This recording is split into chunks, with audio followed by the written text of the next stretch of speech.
Mesdames et messieurs, bonjour et bienvenue dans cette édition BIP Actu. Le chef de l'opposition djiboutienne Daher Ahmed Farah, président du mouvement pour le renouveau démocratique et le développement MRD, donnait une conférence débat le samedi 16 juillet 2016 à Bruxelles sur la situation socio-économique et politique, y compris sur la situation des droits de l'homme dans son pays. À Djibouti, 80% de la population vit dans la pauvreté, malgré un taux de croissance de 6,5% annoncé par le Fonds monétaire international pour 2016. Dans une longue interview accordée à Bruxelles Information Presse, le leader de l'opposition djiboutienne revient sur la situation délétère dans son pays et déploie en même temps le projet de société de son parti en vue d'impulser le changement pour l'amélioration des conditions de vie des populations. Également, il appelle de ses vœux à une action concertée, cohérente et volontaire de tous les Djiboutiens pour un développement durable de son pays.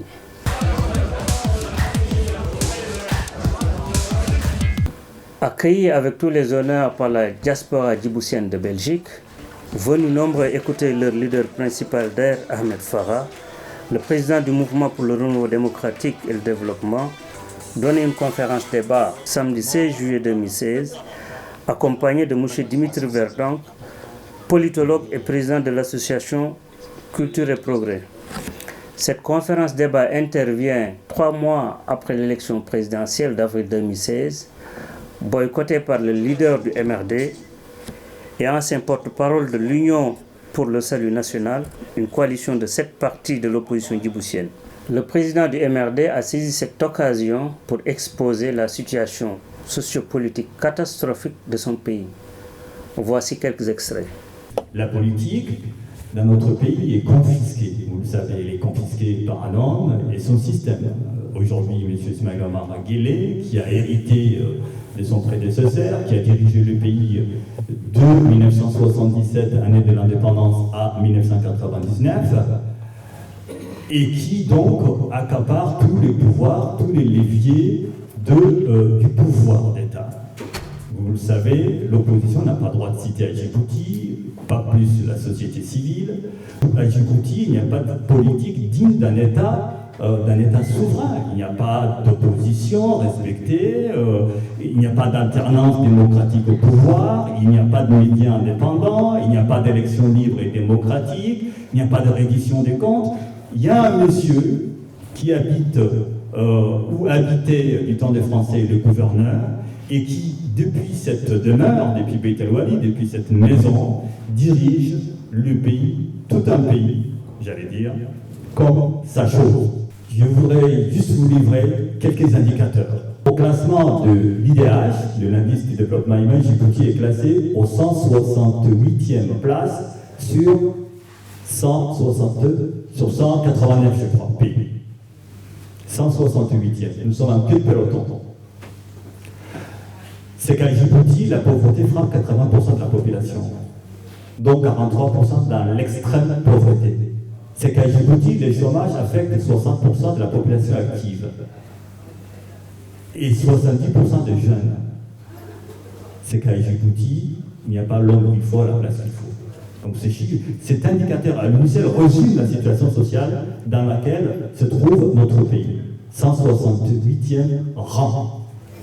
Au point que Open Business, qui est un autre indicateur international et qui calcule la capacité d'un pays à laisser faire des affaires, Djibouti est classé au 155e rang.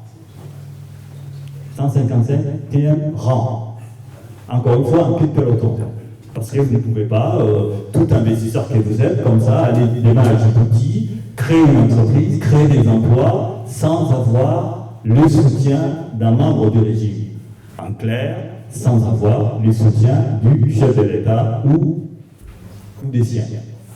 Cette pauvreté s'explique aussi par la corruption. Cette richesse-là qui est créée, qui en fait consiste en un méga projet financé par de la dette contractée auprès de la Chine, et qui devrait atteindre, nous dit-on, si les calculs du FMI, la dette à Djibouti devrait atteindre 81% du PIB, produit intérieur brut, d'ici 2018, c'est demain. D'ici 2018, demain, nous serons endettés à hauteur de 80% du PIB, de sorte que toutes nos maigres ressources seront consacrées au paiement de la dette. Déjà, à Djibouti, le régime parle de réduire les effectifs de la fonction publique et de faire des coupes sombres. Les trains de vie des gens du régime ne seront pas affectés. C'est la population qui trinquera encore. La corruption atteint Djibouti des sommets. Transparency International nous classe au 99e rang. Au 99e sur 168 pays. C'est dire. Ces quelques indicateurs vous donnent une idée de la gravité de la situation. Et qui va sauver ces pays de cette situation? Mais c'est vous. C'est vous. C'est vous, surtout les jeunes. C'est de votre avenir qu'il s'agit. C'est votre avenir à vous que l'on tue. Bien que les indicateurs soient ouverts, le Fonds monétaire international prévoit un taux de croissance de 6,5% en 2016, mais force est de constater que ce taux de croissance ne bénéficie pas au panier de la ménagère. Ces taux de croissance que l'on met en avant, 5% en 2013, 5% en 2014, 6,5% pour 2015 et 6,5% prévu, dit-on, pour 2016. Cette croissance n'est pas redistribuée, c'est une croissance réservée à une minorité. De nombreux échanges et contributions de la part des invités ont enrichi cette rencontre. Nous en avons retenu quelques-uns. La situation à Djibouti continue à s'aggraver. Et comme la coalition de l'ISN a perdu son bataille contre le régime en place, donc c'est parti du groupe émergé, c'est parti émergé, pardon. C'est quoi votre nouveau mode opératoire pour mener une nouvelle vie pour contrecarrer le régime en place? Merci.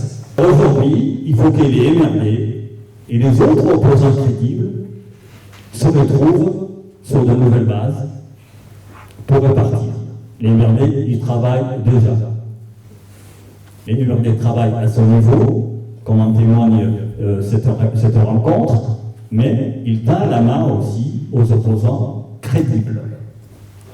Pas n'importe qui, aux opposants crédibles. Assez dont nous savons que demain, ils ne nous feront pas faux.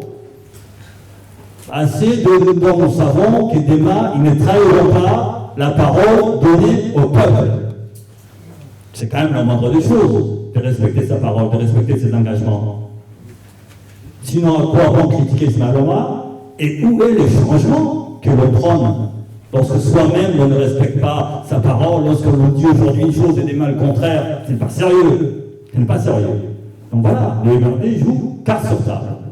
Ils jouent dans la transparence. Il vous propose de repartir, de relancer, d'impulser avec lui une nouvelle dynamique positive, fondée, je le répète et j'insiste, sur la crédibilité des acteurs. Parce que personne ne fera confiance à quelqu'un qui a menti et qui n'a pas tenu sa parole, qui a cautionné une mascarade électorale ou d'autres agissements. Donc sur la crédibilité des acteurs et la cohérence de l'action. La diaspora djiboutienne a également été pointée du doigt afin qu'elle puisse jouer son rôle et soutenir les efforts de changement. Tel est le point de vue de Dimitri Verdonk. Sur les 3 dernières années, ça fait plus que 3 ans que je m'intéresse à Djibouti, que je travaille avec les Djiboutiens, mais sur les 3 dernières années, j'ai constaté une série de choses, une série de points faibles, et je trouve que la diaspora a une responsabilité particulière. Vous avez une responsabilité particulière par rapport aux Djiboutiens parce que vous êtes en dehors du pays. Ça veut dire que vous avez plus de facilité à vous exprimer. Vous savez tous qu'à Djibouti, quand on s'exprime, bien on termine en prison, c'est très très compliqué. Donc chaque Djiboutien qui est dans la diaspora, que ce soit en Belgique, au sein de l'Union européenne, au Canada ou ailleurs, a une responsabilité, et je le vois moi comme un porte-voix des Djiboutiens, de la famille qui reste au pays, des enfants, des parents. Donc je pense que vous devriez peut-être davantage utiliser la position qui est la vôtre quand vous êtes ici, et vous faire davantage les porte-voix de vos frères, de vos familles qui sont restés au pays. Peut-être aussi avoir un peu plus d'ambition. Je remarque, et ça c'est malheureusement aussi forcément une des conséquences de la dictature, c'est que le régime a imposé une forme de terreur qui fait que à la fin ça rentre vraiment dans les mentalités et on ne se rend pas compte de ce qu'on a entre les mains. Et quand je vois des Djiboutiens, il y a des tas de Djiboutiens qui ont des qualités, des compétences diverses dans tous les domaines et de plus en plus. Il y en a qui étudient, qui sont à l'université, il y a des tas de gens qui ont des tas de choses à apporter. Il faut avoir moins peur, il faut avoir confiance en soi, il faut avoir de l'ambition pour soi-même et pour son pays.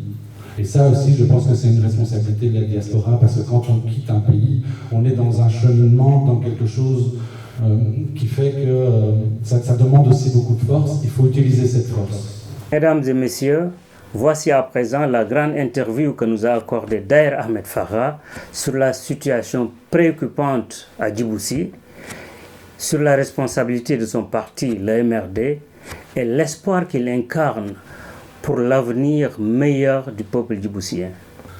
Homme politique, officier de l'armée djiboutienne, journaliste, écrivain, Daher Ahmed Farah est un homme au parcours et à la carrière politique atypique et bien connu pour son opposition vis-à-vis du pouvoir en place, considéré comme despotique et corrompu selon ses mots. Né à Dikil en République de Djibouti en 1962, Daher Ahmed Farah a passé son enfance à Djibouti-Ville. Son brillant parcours scolaire et estudiantin en tant que candidat libre le conduira jusqu'à l'obtention du baccalauréat en 1983. La suite dans l'interview menée par Jamil Tia. Merci M. Farah d'avoir accepté de répondre aux questions de Bruxelles Information Média. C'est moi.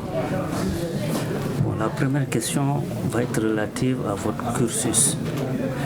Pourriez-vous décliner votre riche parcours, tant au niveau professionnel que politique? Alors, mon parcours personnel, j'ai obtenu un baccalauréat en 1983.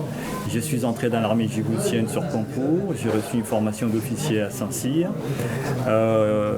J'ai ensuite demandé, au lieu de retourner à Saint-Cyr pour 2 ans d'enseignement général, à aller à l'université, à retourner donc au civil, ce qui a été possible.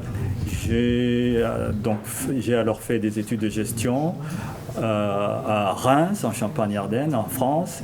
Puis je suis rentré à Djibouti où je travaillais comme officier, notamment à l'état-major. J'ai quitté l'armée djiboutienne en janvier 1991. J'en ai démissionné. Je n'ai pas été renvoyé, j'en ai démissionné parce que j'étais en désaccord avec le style de commandement en place à l'époque. Je me suis ensuite lancé dans le journalisme et dans l'enseignement. L'enseignement n'était pas en fait nouveau pour moi puisque j'ai toujours été, étant moi-même passé par les cours du soir, j'ai toujours été, tout en poursuivant mes études, j'ai toujours été moniteur du cours du soir, alphabétisateur. Et donc j'ai fait du journalisme, j'ai notamment travaillé à l'organe de presse unique de l'époque, La Nation. J'en suis même devenu rédacteur en chef pendant une courte période. J'ai créé aussi un établissement d'enseignement primaire et secondaire qui a été fermé par le régime pour la simple raison que j'étais opposant. J'ai ensuite cofondé avec d'autres le PRD qui allait devenir MRD. J'ai lancé l'organe de presse du parti que j'ai animé jusqu'à son interdiction en 2007. Parallèlement, j'ai créé d'autres organes, dont notamment Ensemble, qui était un mensuel indépendant, mais qui n'a pas survécu malheureusement pour des raisons économiques. Le marché djiboutien, le lectorat djiboutien est limité et être opposant, c'est difficile pour un opposant de faire vivre un journal, parce que les gens ont peur, les annonceurs ont peur, vous ne recevez pas de publicité et l'électorat est limité, ne pouvant pas bénéficier d'annonces publicitaires, c'est difficile pour un journal indépendant de tenir. Il a donc paru pendant il n'y a eu que quelques éditions. Voilà. Et aujourd'hui, vous êtes président du mouvement pour le renouveau démocratique et le développement. Oui. Pourriez-vous nous expliquer un peu l'historique de ce parti? Quand et comment? Alors, le PRD, oui, merci. Mais en même temps, ses objectifs spécifiques. Merci. Alors, le PRD a été fondé en septembre 1992, plus exactement le 12 septembre 1992. le PRD qui allait devenir MRD est né dans un contexte de guerre civile. À l'époque, une guerre civile faisait rage à Djibouti. Il y avait un risque de fracture entre les deux principales communautés djiboutiennes. Et le PRD, justement, est né à point nommé, si j'ose dire. Et il a été fondé par des gens de toutes origines, de toutes communautés, pour dire halte à la logique des guerres, halte à la logique des fractures et oui à l'unité nationale. Nous pensons, avec la création du PRD, qui allait devenir MRD, avoir contribué à l'apaisement national et à éviter cette fracture, cette rupture nationale que d'aucuns appelaient de leur vœu. Notre ligne n'a pas varié. Bon, au-delà de la paix, bien sûr nous sommes attachés à la paix, sans paix il ne peut pas y avoir de vie. Au-delà de la paix, le PRD est un parti qui défend des valeurs humanistes. Nous croyons à la justice sociale, nous croyons à la solidarité, nous croyons à l'égalité des chances, nous croyons aussi à l'esprit d'initiative. Mais voilà, nous ne sommes pas pour le capitalisme sauvage, nous sommes pour la liberté d'entreprendre, mais une liberté qui soit respectueuse de l'humain. Et évidemment, nous sommes très attachés à l'environnement, et d'autant que de nos jours, la planète tout entière est menacée. Donc on peut considérer que vous êtes devenu un mammouth politique à Djibouti. Et aujourd'hui, quelle lecture pourriez-vous nous faire sur l'échiquier politique national, aussi au plan socio-économique? Il se trouve que je connais assez bien le contexte djiboutien. Depuis l'indépendance, il n'y a pas eu d'alternance au pouvoir à Djibouti. La démocratie, tenez-vous, la première constitution de Djibouti a vu le jour en 1992. C'est dire. De 1977 à 1992, il n'y avait pas de constitution en tant que telle à Djibouti. Il y avait 2 lois dites constitutionnelles et une ordonnance sur la base desquelles le pays était dirigé. Et tout le pouvoir d'État était concentré entre les mains du chef de l'État. La constitution qui est actuellement qui a cours jusqu'à aujourd'hui ne date donc que de 1992. Et elle a vu le jour sous la pression conjuguée du mouvement armé du FRUD. C'est parce qu'il y a eu cette guerre civile et qu'il y a eu une opposition civile qui s'est structurée. C'est parce qu'il y a eu cette conjonction que cette constitution est née. Sans cela, peut-être qu'aujourd'hui encore, nous serions sous l'empire de ces 2 lois constitutionnelles et de cette ordonnance. La société civile est étouffée à Djibouti, l'opposition est muselée, il n'y a pas de médias indépendants, il y a une seule télévision, une seule radio, un seul journal, toujours les mêmes, La Nation. Les défenseurs des droits de l'homme sont malmenés à Djibouti, muselés, les journalistes libres aussi, pas même les journalistes étrangers n'ont droit de citer à Djibouti, pas plus tard qu'en avril 2016, quelques jours avant la tenue de l'élection dite présidentielle, de la mascarade électorale présidentielle, une équipe de la BBC qui est venue couvrir cet événement a été expulsés. C'est des notoriétés publiques. Je ne parle pas des autres cas d'expulsion ou de refoulement dès la descente d'avion. Donc voilà, Djibouti, c'est un contexte verrouillé où un seul homme contrôle tout, à la fois la vie politique et la vie sociale et économique. Et en termes de représentativité, est-ce qu'on peut dire que le MRD a une base électorale fiable? Tout à fait. Nous pensons que les MRD, les partis les plus... c'est un fait. C'est les partis les plus anciens, les partis d'opposition les plus anciens au jour d'aujourd'hui. Parmi les partis d'opposition présents sur le terrain à Djibouti, il n'y a pas plus ancien que les MRD, que le PRD est devenu MRD. C'est un fait. Pour ce qui est de son poids politique, nous pensons que c'est un parti important qui a une réelle base électorale. Le MRD est implanté un peu partout, aussi bien dans la capitale qu'en région, qu'en province.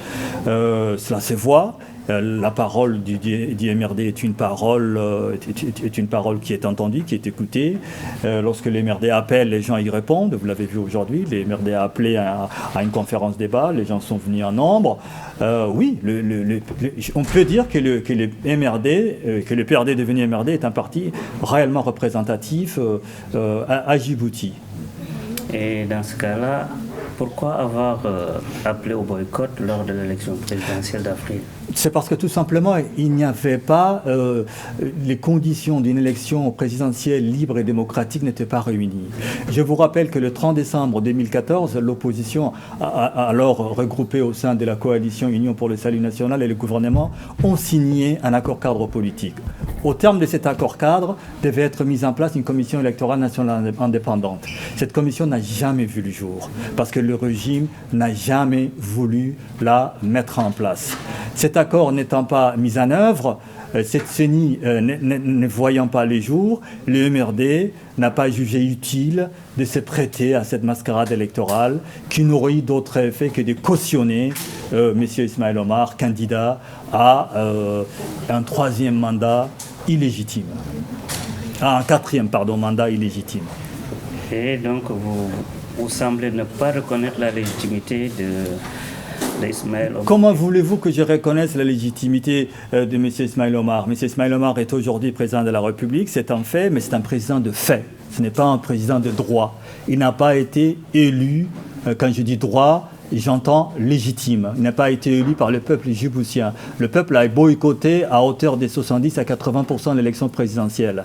Et ce n'est pas avec 20 à 30% de participation. Quand je dis 30%, je suis généreux. Ce n'est pas avec 20% de participation que l'on a une légitimité démocratique.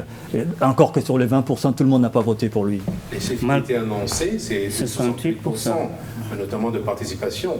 C'est le chiffre de M. Ismaël Omar et non la réalité. Et malgré cela, il a D'ailleurs, gagné. si vous lisez la presse, notamment les journalistes de France 24 qui étaient là et qui couvraient l'élection présidentielle, a été clair. Il a dit l'on avance un taux de participation. Pourtant, à Djibouti-Ville, qui abrite l'essentiel de la population djiboutienne, il n'y avait pas masse devant le bureau de vote. Tout à fait. Et malgré ces 86%,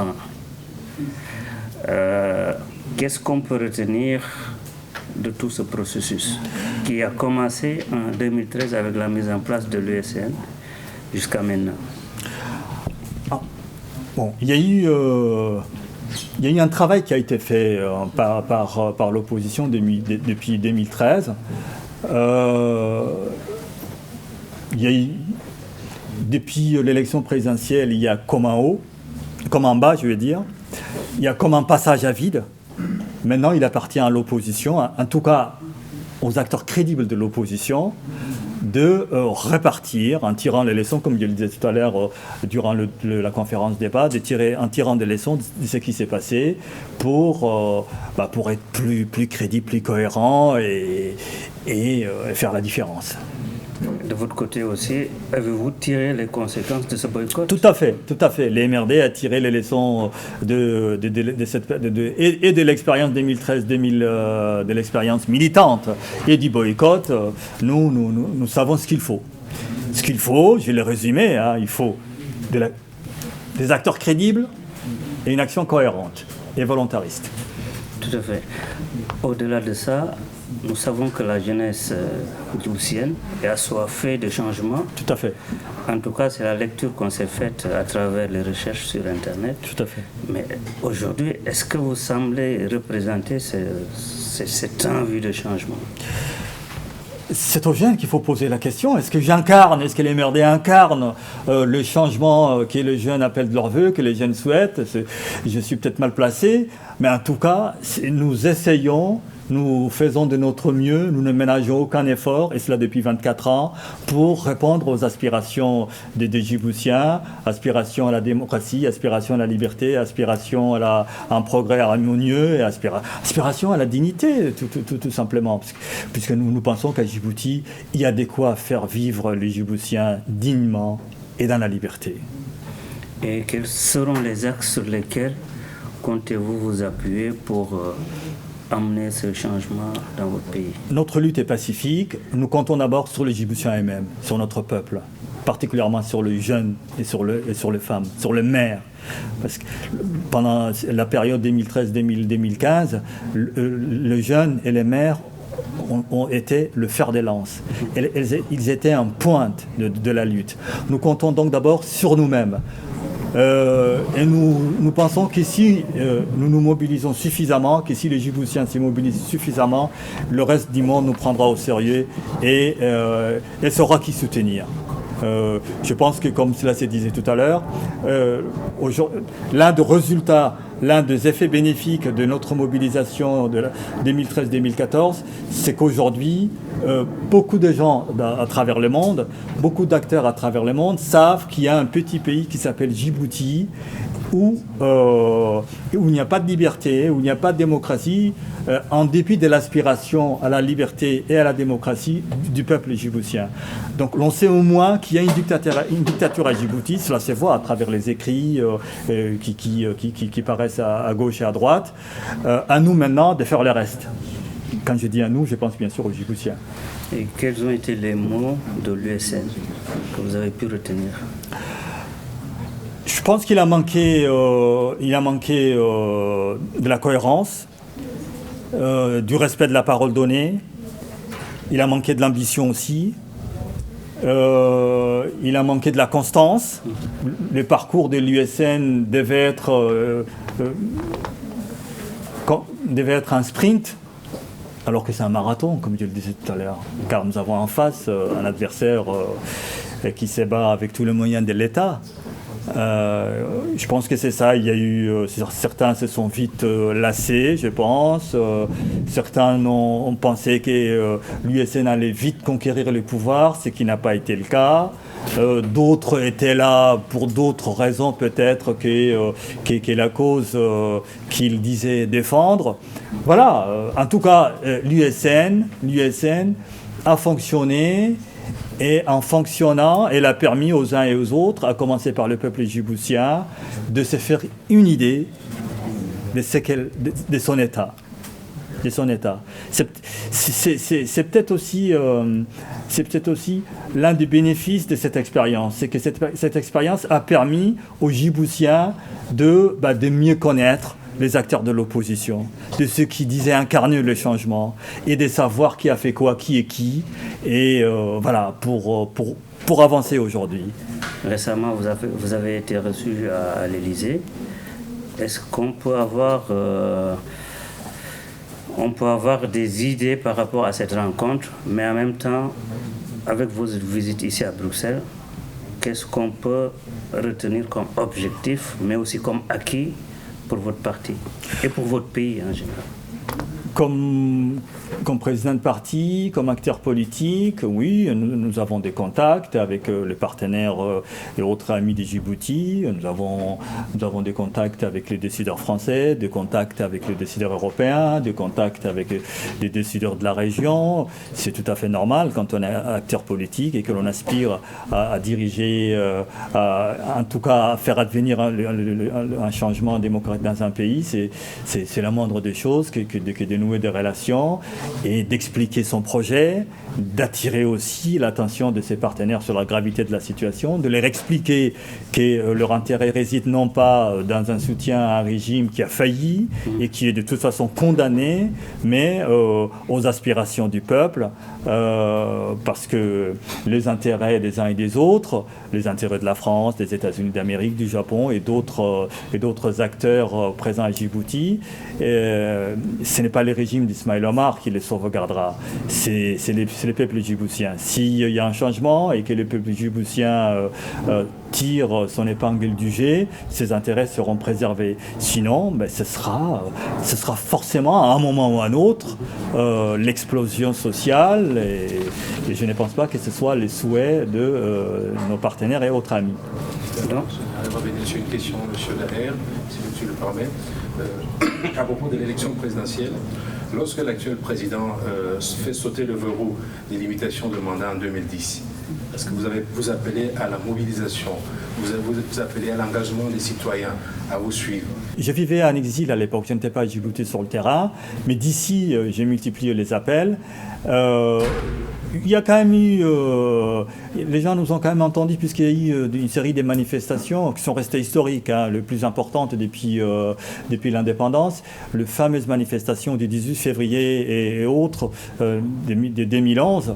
Les jeunes se sont beaucoup mobilisés. Des dizaines et des dizaines de gens sont descendus dans la rue, il y a une répression féroce, il y a eu les sangs à couler. Donc les gens ont quand même dit non au troisième mandat, non au tripatouillage de la Constitution. Ils n'ont pas été passifs. Le régime a usé encore une fois des moyens d'État, de la répression, pour faire retomber cet élan. Mais ce n'était que partie remise, puisqu'en 2013, c'est réparti. Et je l'espère, cela répartira encore. C'est un marathon. Bon, il peut y avoir à un moment donné une petite baisse des régimes, mais bon, la lutte continue. Et dans votre quête de doléances, qui avez-vous rencontré ici en Belgique? Mais en Belgique, nous avons des contacts avec pas mal de décideurs, avec des parlementaires, avec des responsables des partis, avec des gens de la société civile. Je ne peux pas vous donner une liste ici. Mais preuve en est que il y a aujourd'hui des résolutions qui sortent sur la situation à Djibouti. Il y en a eu une en juillet 2013, une autre tout récemment. Il y en a eu d'autres avant, notamment en janvier 2009. Modestement, je peux dire que l'action du MRD n'y est pas pour rien. Parce que c'est une action de sensibilisation, c'est une action inlassable. Aujourd'hui, dans votre pays, les clignotants semblent être au vert, puisque le taux de croissance est de 6%. Quelle lecture pouvez-vous nous apporter par rapport à ce taux? Est-ce que la population, dans son ensemble, ressent ce taux de croissance? Pas du tout. Le régime, en effet, met en avant des taux de croissance que beaucoup peuvent lui envier. Il parle de 5% pour 2013, pour 2014, 6,5% pour 2015, autant pour 2016 en prévision. Pourtant, c'est la misère. C'est la misère au pays. 80% de la population vit dans la pauvreté, 43% dans la pauvreté absolue. C'est que donc cet argent va ailleurs qu'au peuple djiboutien. Il tombe dans la poche du monsieur Ismaïla Omar Guelleh et des siens. C'est simple. Et ce taux de croissance, si on y regarde de près, ce taux de croissance s'explique en réalité par de l'endettement. Le régime emprunte à tour de bras auprès de la Chine pour financer des méga-projets qui sont mal réalisés et dont on n'est pas sûr qu'ils sont viables, qu'ils généreront assez de marge pour à la fois se pérenniser et rembourser la dette qui aura servi à leur réalisation. Et je pense par exemple à la reconstruction du schéma de fer djibouto-éthiopien, en tout cas à la portion du schéma de fer djibouto-éthiopien à la portion djiboutienne, c'est une centaine de kilomètres, cela va de la capitale à la frontière avec l'Éthiopie. Cette portion a été reconstruite sur financement chinois, on parle de plusieurs centaines de millions de dollars, c'est une dette qui a été contractée aux conditions du marché, c'est-à-dire avec un taux d'intérêt élevé. Ce n'était pas un prêt concessionnel, parce que les FMI et la Banque mondiale et d'autres bailleurs ont demandé un dossier sérieux. Ce sont des gens qui quand même regardent de plus près les dossiers des financements, les demandes de financement qu'on leur soumet. Là, c'est à une banque commerciale chinoise que l'on a emprunté. Et il semble qu'il n'y ait même pas une période de grâce, que bientôt, en 2017-2018, les Chinois vont nous réclamer les remboursements de cette dette. De sorte que l'on prévoit un bon de l'endettement qui est aujourd'hui de l'ordre de 60% du PIB, je parle de l'endettement public, que de l'ordre de 60% du PIB, bon de plusieurs dizaines de pourcents, puisqu'il devrait cumuler du temps à 81% du PIB. C'est énorme, c'est ahurissant. Ce sont les chiffres du FMI, ce n'est pas moi qui les dis. Et voilà, les autres projets, ce sont les ports, les multipurpose qui se construit à Doralé, les ports, un port un port de bétail, pour l'exportation du bétail qui se construit à Demirjok, un autre pour le sel du lac Assal, etc., etc. Il y a comme ça toute une série de projets que l'on présente comme la panacée, comme ce qui fera de Djibouti le Singapour de la Corne d'Afrique, mais qui en réalité sont à la fois mal réalisés, et ne sont qu'un prétexte à corruption, qu'un prétexte à détourner de l'argent. Pourquoi les schémas de fer n'est pas bien reconstruit? Pourquoi le spécialiste de cet art, du génie civil notamment, décèle de défauts? Parce que tout simplement, une partie de l'argent qui a été emprunté est détournée. Et alors, les Chinois, ils font ce qu'ils peuvent avec ce qui reste. Résultat, nous nous retrouverons avec un schéma de fer qui ne réunit pas les conditions minimales de sécurité et dont on peut dire, à en croire les spécialistes de la question, dont on peut dire qu'il donnera lieu à pas mal d'accidents si rien n'est fait. On prévoit ça, selon mes informations, on prévoit son inauguration pour septembre 2016. On verra. On peut dire aussi que vous avez les compétences, le peuple djiboutien a besoin de vous. Pourquoi ne pas apporter votre contribution dans un gouvernement dirigé par Guilé? Et en dehors de cela, avez-vous un projet socio-économique sérieux pour résoudre les vrais problèmes du peuple djiboutien? Entrer au gouvernement de M. Ismaïla Omar Guelleh n'apporterait rien aux Djiboutiens. Si j'y entrais, ce serait juste, excusez-moi du terme, ce serait juste partir à la soupe. Pourquoi? Parce que de l'intérieur, l'on ne peut rien changer. Le système en place est tel que vous ne pouvez rien de l'intérieur changer. Pour qu'il y ait changement, il faut changer de système. Et le système ne peut pas changer si les Djiboutiens n'en décident pas ainsi et ne se mobilisent pas en conséquence. Quel est le programme d'IMRD? L'IMRD a un programme à la fois économique, social, culturel, etc. Nous voyons les choses... Il y a deux aspects. Il y a l'aspect...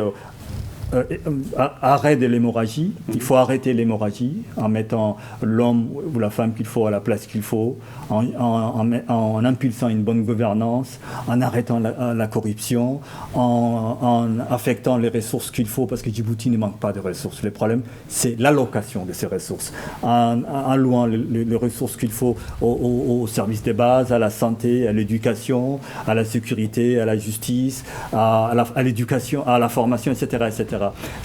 Notre programme est en ligne. Il y a à la fois un programme développé et un résumé programmatique. Il faut aussi améliorer les infrastructures de base, les voies de communication, les télécommunications. Par exemple, Internet est cher à Djibouti. Non seulement il est cher, tout le monde n'a pas accès à Internet, mais il est contrôlé. Nous voulons le développer et l'ouvrir à tous, Internet, pour que les Djiboutiens, pour qu'il n'y ait pas de discrimination par Internet.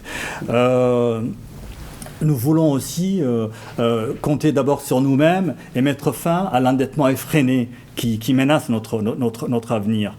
Il y a un potentiel touristique à Djibouti, il y a un potentiel halieutique. Je vous parlais tout à l'heure de pauvreté, il y a un problème de malnutrition qui est pointé du doigt par tous les rapports internationaux. Ce n'est pas normal que pour un pays qui a plus de 300 km de côtes, qui a un potentiel halieutique, en tout cas suffisant pour nourrir sa population, que les gens aient faim, que les gens ne mangent pas de manière équilibrée. Ce n'est pas normal. Nous voulons également développer l'élevage, nous sommes des pasteurs nomades. Djibouti est présenté comme une terre lunaire où il ne pousse rien. On peut faire quelque chose. D'autres terres qui ne sont pas mieux loties que nous se sont vus reverdir. Il n'y a pas de raison qu'à Djibouti, en nous inspirant, avec lucidité bien sûr de l'expérience des autres, nous pouvons faire pousser des choses à Djibouti. C'est plus un problème d'eau que de fertilité. Il y a de l'espace fertile à Djibouti, mais il y a un problème d'eau. Et le problème d'eau, ce n'est pas parce qu'il n'y a pas assez d'eau à Djibouti, c'est parce qu'il n'y a pas de gestion digne de ces noms. Par exemple, quand il pleut à Djibouti, il pleut beaucoup. Et nous laissons des millions de mètres cubes tomber dans la mer. Ce n'est pas normal.